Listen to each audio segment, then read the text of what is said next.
Hello guys, today I'll be going over Hypertuning, which is one of the final upgrades you can do for your characters. However, for new players, it's very important to not waste your Hypertune materials on the wrong characters. So, first of all, I'm going to go over briefly what Hypertuning actually is.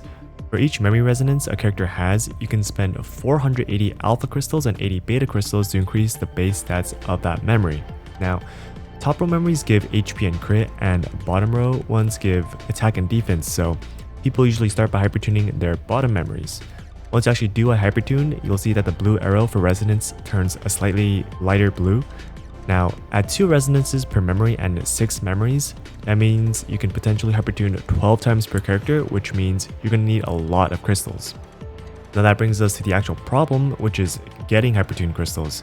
They're not a farmable resource and can only be gotten in a couple of ways, which means they are a very time-gated resource. Now, of course, with Serum, everything is technically time-gated in this game, but Hypertune crystals especially are very scarce. The first way to get crystals is Operation Guardians. If you land on the Abandoned Warehouse tile, you'll get 15 and 70 of each, but you can only do this 3 times a week. Another way is doing Simulated Siege in the guild section, where you can get United achievement points and exchange them for crystals. You can also buy them with vouchers, but the voucher shop also has other really valuable items, so that might be another video. The new Dorm Dispatch shop also sells them, but they're really bad value and you should be buying the character shards first anyways.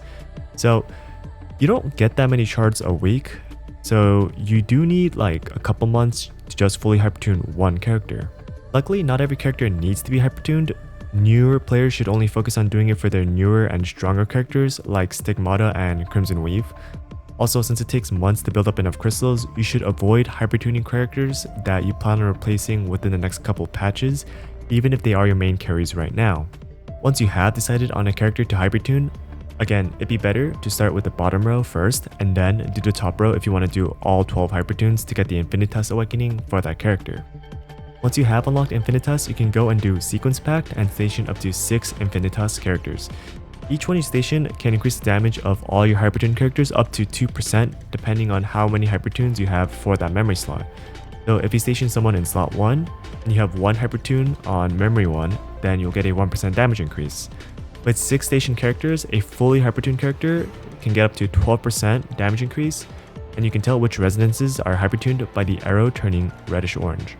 So there's a lot of damage to be gained in hypertuning, but obviously getting all those crystals and getting multiple Infinitas characters is going to take a long time for newer players. So it's very important to do the weeklies and the events that give hypertune crystals and by extension the vouchers, and not waste hypertunes on characters that won't use them as well. So yeah, that's going to be it. Just a brief video on hypertuning. Thank you guys for watching, and I'll see you guys around.